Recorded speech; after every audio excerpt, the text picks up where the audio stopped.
Hey guys, it's Miss Narez here with another art lesson from my home studio in Coppell, Texas. Today we're going to learn a little bit about a fancy word called perspective.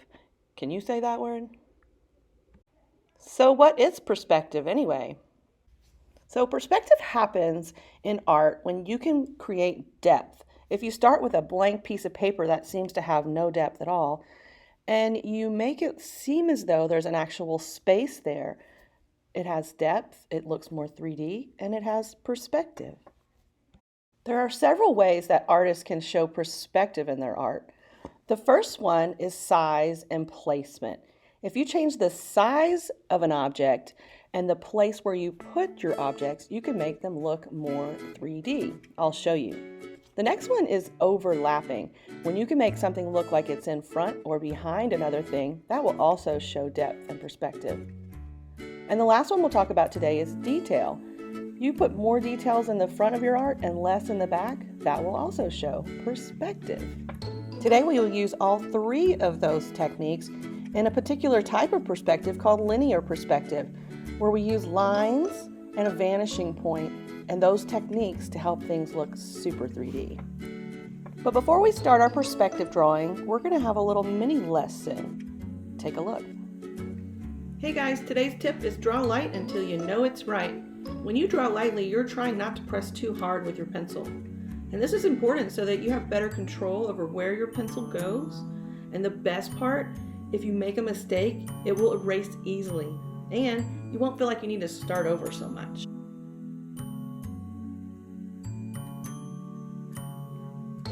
When learning to draw lightly, try not to let your pencil press down onto the paper so much. It's like you're whispering with your pencil, because you can barely see the line. Just like with whispering, you can barely hear someone speak. The type of drawing I'm doing here is called sketching. It lets you loosely design your art without worry. So let's take a look at what not to do. You want to try not to press down onto the paper too hard and drag your pencil along. This will cause you to not be able to control exactly where your pencil's going to land. Take a look at how my first drawing where I sketched lightly, you can erase and the line completely disappears. This will give you a complete new chance to start over and try anew without getting a new piece of paper. Now let's take a look what happens when you try to erase this line that I drew with lots of pressure.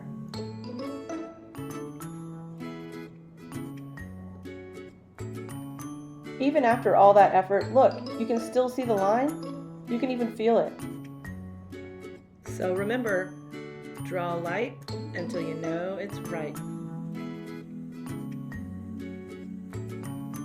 Okay, the first thing I want you to do is write the first letter of your first name the way you normally would with a pencil. Give it a little pressure like you normally would. Now let's try writing the same letter, but we'll try sketching lightly this time.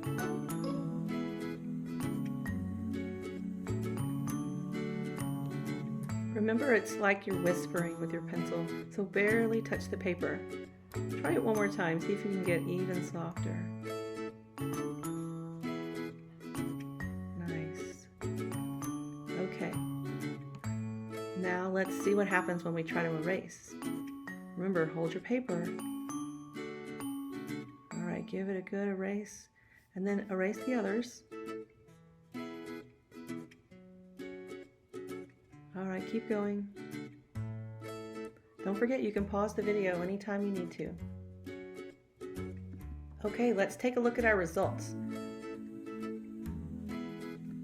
Hopefully you're able to notice that the letters we drew with sketchy lines with light pressure really disappear, and there's no need to get a new piece of paper, but that first one you can still see the C, can't you? So remember, draw light until you know it's right. Okay, for today's project, we're going to turn our paper horizontal and start with our horizon line. And remember, I'm drawing very lightly. And the next thing we're going to need is a dot at the end of that line for our vanishing point. Okay, pause here if you need to. Next, we're going to draw two lines that connect to the vanishing point, and it's going to look like we're drawing a road that disappears at that vanishing point.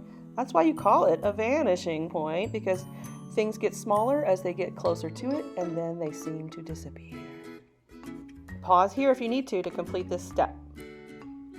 The next line we'll draw is a guideline. It's going to get erased at the end of our drawing, but it's going to go from the vanishing point to the opposite top corner.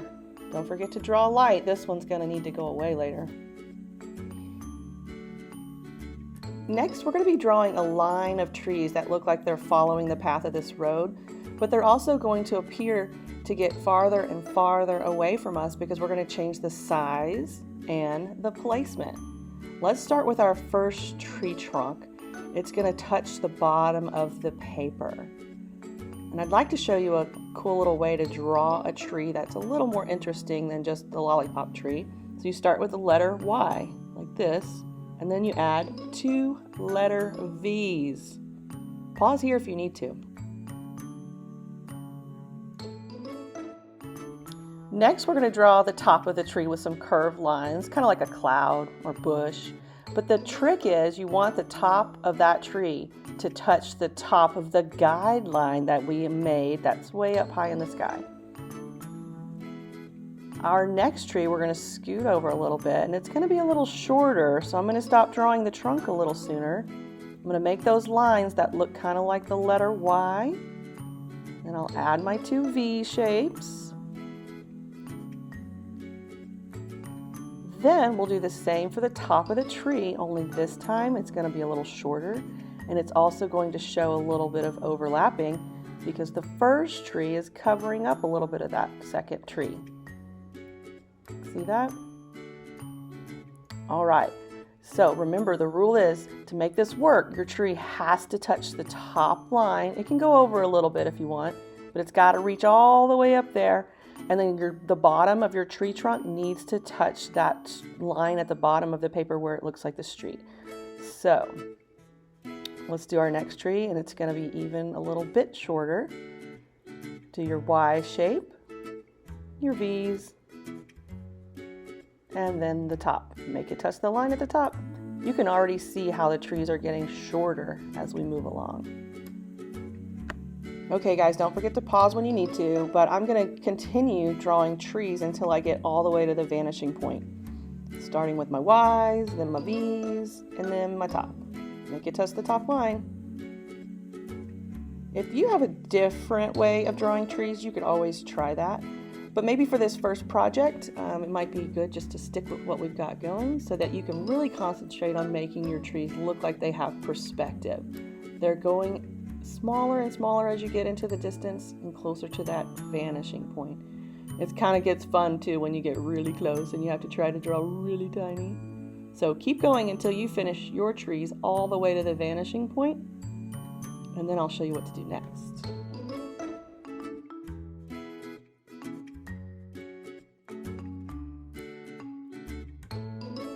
Oops, made that one a little too tall. It's kind of tricky. I'll do a little erasing and I'm going to make it super small.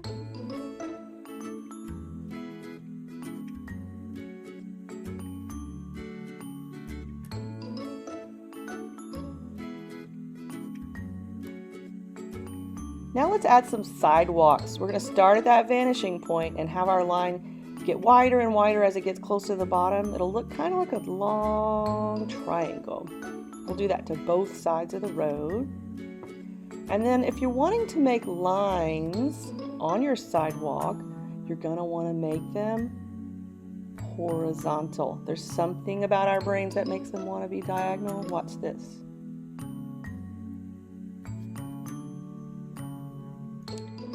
Most of the time you'll feel like you want to draw them diagonally, like this. See how my pencil shows diagonal?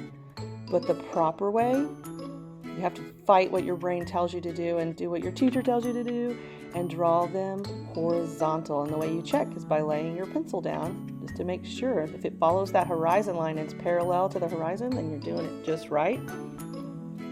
And the cool thing too to know is that they kind of get a little closer together as they get farther away from you. So double checking, there we go. Take your time, pause when you need to. I'll go ahead and do my horizontal lines on this side of the page. And have them get a little closer as they get to the vanishing point. Pause here if you need to, and then we'll do the lines on the street. So to make this a little easier, I'm going to start with a really lightly drawn guideline that goes down the middle of the road so I can remember where to put all my stripes. I'm going to start with a longish rectangle, then I'll move to the next part and draw a rectangle that's just a little bit shorter, and each one I make can get smaller and shorter and closer together, and that, my friends, will show perspective.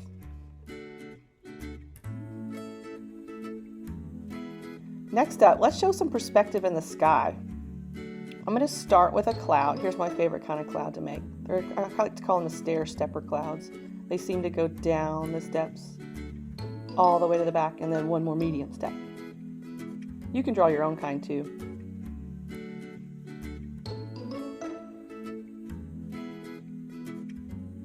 The one behind it is being overlapped by the one in front. Now, the smaller cloud is overlapping the sun, so we're definitely showing depth there. And what about an even smaller cloud far away? And an even smaller one? And maybe even a couple of birds. Notice how these birds just look like letter V's because there's no detail. When things are far away, you see less detail. So in this drawing so far, you can see all three techniques being represented. There's overlapping because each tree is covering up part of the other trees. There's also size and placement. Our trees are lower on the paper when they're bigger, and they seem to get higher on the paper and smaller as they go farther away. And then we also have less details. The trees in the background and the sky in the background has less detail than what you would see in the front of our drawing. Next up, let's do some outlining. I'd like for you to find your thinnest Sharpie that you have, or even a Crayola marker would work just nicely. And we're going to go over each pencil line that we made, except for the ones we think need to be erased.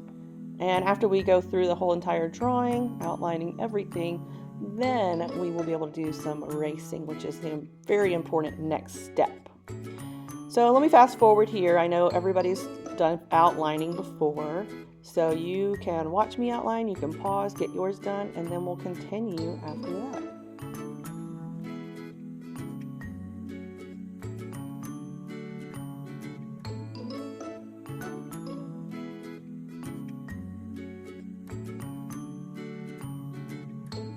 Next up is that super important step to get out your eraser and get rid of any lines that are still showing after outlining.